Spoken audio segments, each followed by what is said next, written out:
बहुत समय पहले की बात है। एक हरा भरा जंगल था जहां हर प्रकार के जानवर और पक्षी रहते थे। ये जंगल बहुत ही सुंदर और शांतिपूर्ण था। जंगल के बीचों बीच एक बड़ी झील थी जहां सभी जानवर और पक्षी पानी पीने और नहाने आते थे। उस झील में एक हंस रहता था जिसका नाम था राजहंस। राजहंस अपने सफेद पंखों और सुंदरता के लिए पूरे जंगल में प्रसिद्ध था। राजहंस की सुंदरता के कारण उसे सभी जानवर और पक्षी बहुत सम्मान देते थे। वह झील के किनारे पर अपने लिए एक छोटा सा स्थान बनाकर रहता था। राजहंस का दिल भी उसकी बाहरी सुंदरता की तरह ही साफ और सुंदर था। वह हमेशा दूसरों की मदद करने के लिए तैयार रहता था। कौवा और उसकी चतुराई। एक दिन उस जंगल में एक कौवा आया। कौवा बहुत ही चालाक और लालची था। उसका नाम था कालेन। कालेन ने देखा कि सभी जानवर और पक्षी राजहंस को बहुत सम्मान देते हैं और उसकी सेवा करते हैं। ये देखकर कालेन को जलन हुई। उसने सोचा कि वह भी किसी तरह से राजहंस के बराबर सम्मान पा सकता है। कालेन ने राजहंस के पास जाकर उसकी तारीफ की और कहा, हे राजहंस, तुम तो इस झील के सबसे सुंदर और बुद्धिमान पक्षी हो। मैं तुमसे दोस्ती करना चाहता हूँ। राजहंस ने कालेन की बातें सुनी और उसकी सच्चाई को समझा, लेकिन उसने कालेन को दोस्ती का हाथ बढ़ाया और कहा, अगर तुम सच में मेरे दोस्त बनना चाहते हो तो मैं तुम्हें स्वीकार करता हूं। कालेन ने सोचा कि वह अपनी चतुराई से राजहंस की जगह ले सकता है और उसे जंगल के सबसे महत्वपूर्ण पक्षी के रूप में प्रस्तुत कर सकता है। उसने धीरे धीरे राजहंस के साथ समय बिताना शुरू कर दिया और उसकी आदतें और स्वभाव जानने की कोशिश की। झील के पानी की चिंता। कुछ समय बाद जंगल में गर्मी का मौसम आ गया। झील का पानी धीरे धीरे कम होने लगा। सभी जानवर और पक्षी चिंतित हो गए क्योंकि झील ही उनके पानी का एकमात्र स्रोत थी। राजहंस भी इस बात को लेकर परेशान था, लेकिन उसने सभी को भरोसा दिलाया कि वह इस समस्या का समाधान ढूंढेगा। राजहंस ने सभी जानवरों और पक्षियों को बुलाकर एक सभा आयोजित की। सभा में सभी ने अपनी चिंताओं को व्यक्त किया और सुझाव दिए। कालेन भी वहां मौजूद था और उसने सोचा कि यह उसके लिए एक अच्छा अवसर है। कालेन ने कहा, मैंने सुना है कि पहाड़ियों के उस पार एक और झील है जहां पानी भरपूर है। हमें वहां जाना चाहिए। राजहंस ने कालेन की बात सुनी और सोचा कि यह सुझाव सही हो सकता है, लेकिन वह जानता था कि सभी जानवर और पक्षी इतनी दूर तक यात्रा नहीं कर सकते। उसने कहा, हम सबका यहां से जाना संभव नहीं है। हमें कोई और रास्ता खोजना होगा। कालेन की चाल। कालेन ने सोचा कि अगर वह किसी तरह से राजहंस को कमजोर और असफल दिखा सके तो वह उसकी जगह ले सकता है। उसने राजहंस के पास जाकर कहा, अगर तुम मुझे थोड़े समय के लिए झील का जिम्मा सौंप दो तो मैं इसका समाधान ढूंढ सकता हूं। राजहंस, जो अपने दिल से अच्छे थे, ने सोचा कि कालेन को एक मौका देना चाहिए। उसने कालेन को झील की देखभाल की जिम्मेदारी सौंप दी। कालेन ने सोचा कि अब वह अपनी योजना को अंजाम दे सकता है। कालेन ने जानबूझकर झील का पानी और भी ज्यादा इस्तेमाल करवाना शुरू कर दिया। उसने जानवरों और पक्षियों से कहा कि वे जितना पानी चाहें उतना इस्तेमाल कर सकते हैं, क्योंकि पानी की कमी नहीं होगी। धीरे धीरे झील का पानी और भी कम हो गया। संकट का समय जब झील में पानी बहुत कम हो गया तो सभी जानवर और पक्षी बहुत चिंतित हो गए। वे कालेन के पास गए और उसे सवाल करने लगे। कालेन, जो खुद भी अब चिंतित था, ने कहा कि वह इस समस्या का समाधान नहीं कर पा रहा है। राजहंस ने देखा कि स्थिति बहुत गंभीर हो गई है। उसने कालेन को कहा कि अब वह वापस आकर जिम्मेदारी संभालेगा। कालेन को अपनी गलती का एहसास हुआ, लेकिन अब कुछ भी नहीं कर सकता था। उसने झील की स्थिति को बिगाड़ दिया था। राजहंस की सच्ची शक्ति। राजहंस ने सभी जानवरों और पक्षियों को एकजुट किया और उन्हें सलाह दी कि वे मिलकर झील का पानी बचाएं। उसने उन्हें सिखाया कि पानी का सही उपयोग कैसे किया जाए और इसे कैसे बचाया जाए। सभी ने राजहंस की सलाह का पालन किया और धीरे धीरे झील का पानी वापस भरने लगा। राजहंस की समझदारी और नेतृत्व ने सभी को सिखाया कि पानी की सच्ची कीमत क्या होती है और कैसे इसे बचाया जा सकता है। कालेन, जो अब अपनी गलती समझ चुका था, ने राजहंस से माफी मांगी और उससे सच्ची दोस्ती करने का वचन दिया। नीति। इस कहानी से हमें यह सीख मिलती है कि किसी भी चीज की असली कीमत को समझना चाहिए और जिम्मेदारी से काम करना चाहिए।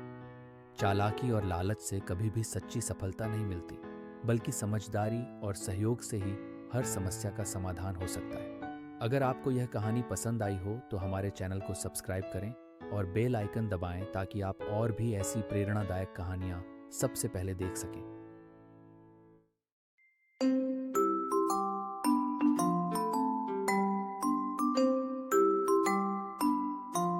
एक समय की बात है। एक छोटे से गांव में एक लड़का रहता था जिसका नाम मोहन था। मोहन एक बहुत ही ईमानदार और मेहनती लड़का था। वह गरीब था, लेकिन उसके माता पिता ने उसे सिखाया था कि ईमानदारी और मेहनत से ही सच्ची सफलता मिलती है। मोहन रोज सुबह जल्दी उठकर अपनी माँ की मदद करता और फिर स्कूल चला जाता। स्कूल के बाद वह गांव के बाजार में कुछ काम करके पैसे कमाता था ताकि अपने परिवार की मदद कर सके। उसके पिता बीमार थे, इसलिए घर की जिम्मेदारी मोहन के कंधों पर थी। एक दिन जब मोहन बाजार में काम कर रहा था, उसे एक बड़ा चमचमाता पर्स मिला। पर्स में बहुत सारे पैसे थे। मोहन ने पर्स उठाया और सोचा, अगर मैं ये पैसे अपने पास रख लूं तो मुझे और मेरे परिवार को बहुत मदद मिलेगी। लेकिन फिर उसने सोचा, ये पैसे किसी और के हैं और अगर मैंने इसे अपने पास रखा तो मैं ईमानदार नहीं कहलाऊंगा। मोहन ने फैसला किया कि वह पर्स के असली मालिक को ढूंढेगा और उसे लौट आएगा। वह बाजार के हर दुकानदार के पास गया और उनसे पूछा कि क्या उन्होंने पर्स खोया है, लेकिन किसी ने नहीं कहा कि पर्स उनका है।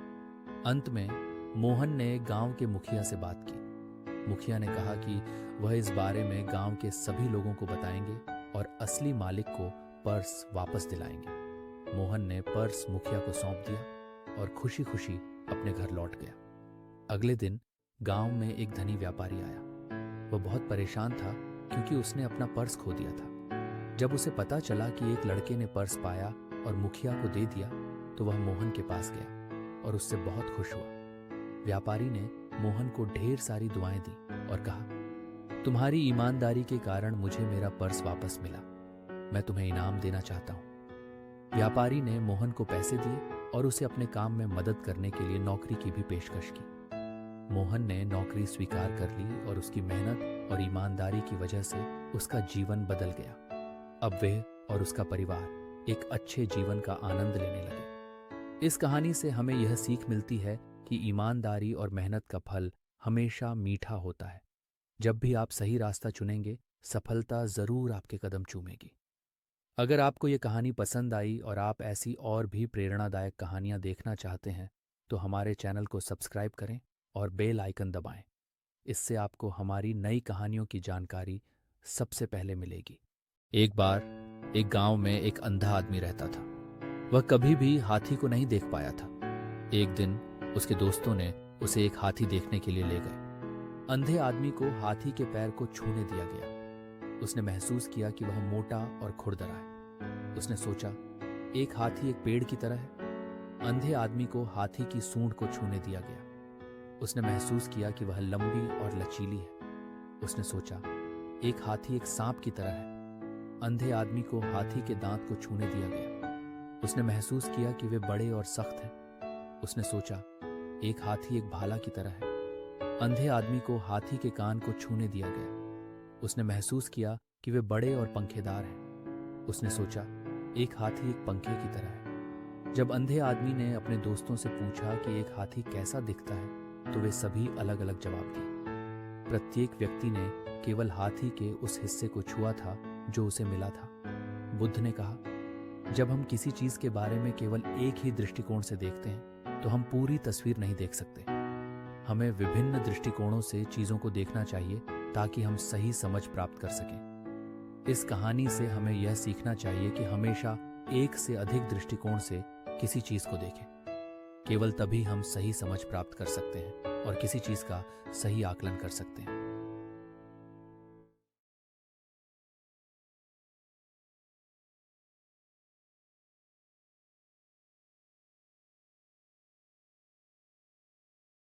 बहुत समय पहले की बात है।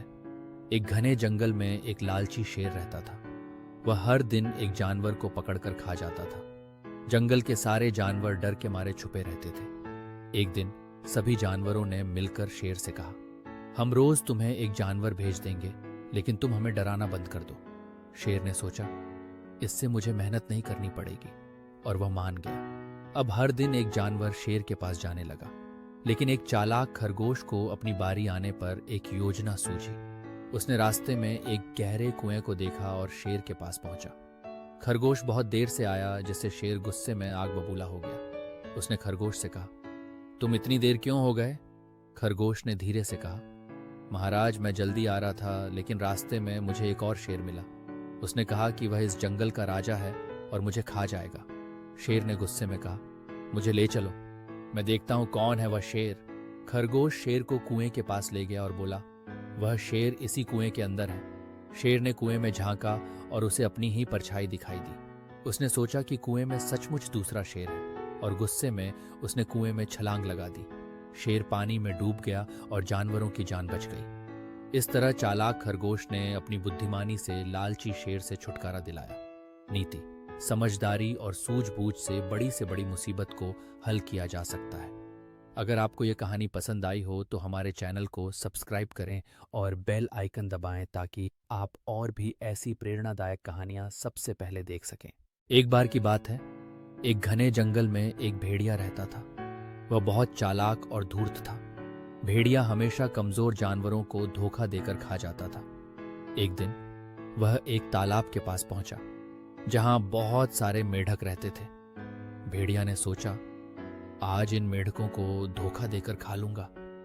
भेड़िया ने तालाब के किनारे जाकर जोर से आवाज दी, सभी मेढक सुनो, मैं तुमसे कुछ कहना चाहता हूं। मेढकों ने डरते हुए भेड़िए की ओर देखा और पूछा, क्या बात है भेड़िया भाई? भेड़िया ने मुस्कुराते हुए कहा, मैं अब शाकाहारी हो गया हूं, मैं अब मांस नहीं खाता। मैंने सोचा क्यों न तुम सबके साथ दोस्ती कर लूं। मेढक भेड़िए की बातों में आ गए और खुशी खुशी उसकी बात मान ली। भेड़िया तालाब के पास बैठ गया और मेढक उसके चारों ओर खेलने लगे। लेकिन जैसे ही एक मेढक भेड़िए के पास आया, भेड़िए ने उसे झपट कर खा लिया। दूसरे मेढक ये देखकर घबरा गए और तुरंत तालाब में कूद गए। उन्होंने भेड़िए से कहा, तुमने हमें धोखा दिया, हम अब कभी तुम्हारे झांसे में नहीं आएंगे। भेड़िया समझ गया कि उसकी चालाकी अब काम नहीं करेगी और शर्मिंदा होकर वहां से चला गया। मेढकों ने सबक लिया कि किसी की मीठी बातों पर तुरंत विश्वास नहीं करना चाहिए। नीति: हर किसी की मीठी बातों पर तुरंत विश्वास नहीं करना चाहिए, क्योंकि उनमें छल हो सकता है। अगर आपको ये कहानी पसंद आई हो तो हमारे चैनल को सब्सक्राइब करें और बेल आइकन दबाएं ताकि आप और भी ऐसी प्रेरणादायक कहानियां सबसे पहले देख सकें।